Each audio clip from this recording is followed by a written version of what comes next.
Not quite, but Not only quite. 4 of them survived. Oh, wow. It's a tough story. Ron Howard's story is filled with success, talent, and decades of unforgettable work.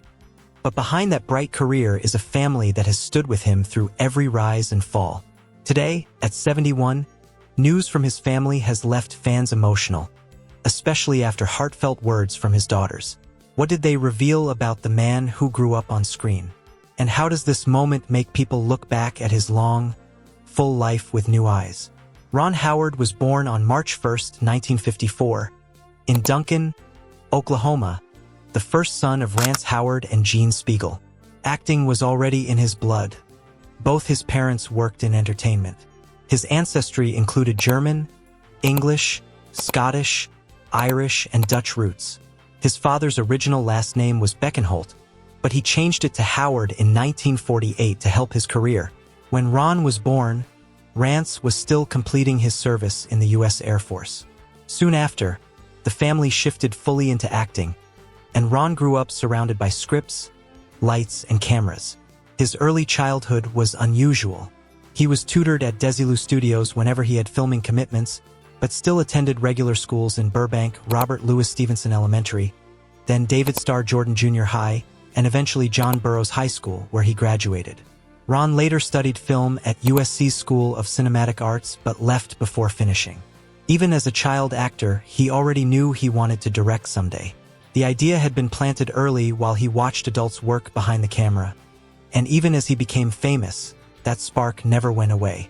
His acting journey began in 1959 with the film The Journey, and he quickly appeared on several shows, including The DuPont Show with June Allison, The Twilight Zone, Dennis the Menace, The Many Loves of Dobie Gillis, and Cheyenne.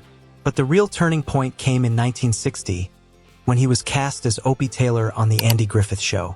Credited as Ronnie Howard, he captured America's heart as the sweet, emotional son of the Sheriff of Mabur, R.Y. The show ran for 8 seasons, becoming a defining piece of American TV. Ron often remembered his first day on set. He said he was 5 years old and focused on the toy turtle he had to pretend was dead. Andy Griffith gently guided him through the emotions of the scene, creating a relaxed environment that stayed with Ron for years. By the end of the series, he had become one of America's most recognizable child stars. His film roles also grew. He played Winthrop in The Music Man, appeared in The Courtship of Eddie's Father, and guest starred in shows like MASH Asterisk, I Spy, Land of the Giants, and Daniel Boone. In 1973, he stepped into one of his first major teen roles in George Lucas's American Graffiti, starring alongside Richard Dreyfuss and Harrison Ford. Critic Roger Ebert praised the film as a brilliant piece of nostalgic storytelling. A year later, Ron became Richie Cunningham on Happy Days. As the clean-cut opposite to Henry Winkler's Fonzie, Ron helped turn the series into a cultural phenomenon. He stayed with the show until season 8 before deciding it was time to pursue directing. That choice changed his life. He tried directing for the first time in 1977 with Grand Theft Auto, a low-budget film he co-wrote with his father. Roger Corman had agreed to let him direct if Ron starred in Eat My Dust, a deal Ron happily accepted. From there, he kept building his career behind the camera, directing several TV movies until his big break came in 1982 with Night Shift, starring Michael Keaton, Shelley Long, and Henry Winkler. The success of that film established him as a serious director. Then came a run of hits: Splash in 1984, Cocoon in 1985, Willow in 1988, and Parenthood in 1989. By the end of the decade, Ron Howard was no longer seen as just a former child star. He was a respected filmmaker with a growing legacy. The 1990s continued his momentum. Backdraft, Far and Away, and The Paper all showcased different sides of his directing talent. His calm narration in Arrested Development added another layer to his career, and he even made cameos in later episodes.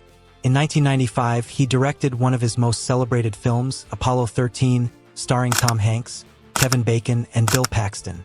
Critics praised its clarity and realism, and the movie earned 9 Oscar nominations. He followed that success with the colorful live-action How the Grinch Stole Christmas in 2000. But the masterpiece that changed everything arrived in 2001. A Beautiful Mind. Starring Russell Crowe and Jennifer Connelly, The film won Best Picture, and Ron received the Oscar for Best Director. It cemented his place in Hollywood history. He continued with Cinderella Man, the Da Vinci Code trilogy, and the acclaimed Frost/Nixon, which earned him another Best Director nomination. In 2013, he directed Rush, the thrilling F1 rivalry story between Niki Lauda and James Hunt. Over the next years, he worked on projects like In the Heart of the Sea, the surprise takeover of Solo, A Star Wars Story, Hillbilly Elegy, and 13 Lives. Even into his later years, Ron kept pushing himself toward new creative challenges. But the greatest constant in his life has always been his wife, Cheryl. Their story began in high school at John Burroughs in Burbank. Their first date was on November 1st, 1970. They watched a re-release of It's a Mad World and grabbed pizza afterward. Ron proposed to Cheryl 3 times before she accepted. She wanted to finish school first. After 5 years of dating, they married in 1975, surrounded by family and friends, including many cast members from Ron's TV years. Ron has always said their long marriage comes down to communication, sometimes difficult but always honest. Cheryl, born in Glendale in 1953, grew up in an adventurous household. Her father was an engineer, an amateur astronomer, a competitive marksman, and even the oldest competitive aerobatic pilot near the end of his life. Cheryl's sense of adventure led her to earn a psychology degree and later a master's in screenwriting. Despite not seeing herself as strong in English, she fell in love with storytelling and eventually wrote the novel In the Face of Jinn, inspired by her travels through dangerous regions near Afghanistan and Pakistan. Their family grew with 4 children: Bryce Dallas Howard, Paige Howard, Reed Howard, and Jocelyn. Bryce became a major actress and director, appearing in Jurassic World and directing episodes of The Mandalorian. Paige built her own acting career. Reed became a professional golfer, and Jocelyn chose a quieter, more private life. All 4 appeared as themselves in Arrested Development in 2018. Ron often joked that Cheryl had to appear in at least one frame of every project he directed, calling her his good luck charm. As the family grew, Ron and Cheryl became grandparents to 6 children. Bryce has 2, Reed has 1, and Jocelyn's children round out the next generation. Paige married actor Tim Abunazir in 2022, adding another member to the family. One surprising discovery came in 2025. Ron learned he was distantly related to Don Knotts, his longtime co-star. Neither had known the truth while working together, making the revelation emotionally meaningful. But one moment changed the family forever. Something Bryce revealed about her childhood. When she was in preschool, someone handed her a movie script and told her to bring it to her dad. That small act made Ron and Cheryl realize that growing up in Los Angeles meant their kids would always be surrounded by celebrity culture. Even at age 4, children at school were already compare ing which parent was more famous. That was the final push. In 1985, they moved the entire family to Greenwich, Connecticut, giving their kids a quieter, more grounded life. Bryce grew up shielded from fame, spending her childhood surrounded by nature and pets instead of movie sets. Her mother was strict about not letting the children rely on their parents' money. Ron later said Cheryl taught the kids real values, shaping them into independent adults. Still, Bryce admitted her childhood wasn't completely typical. She described herself as intense, curious, and sometimes emotionally overwhelmed, but not dark, just deeply thoughtful. That mix of curiosity and sensitivity shaped her into the creative storyteller she later became.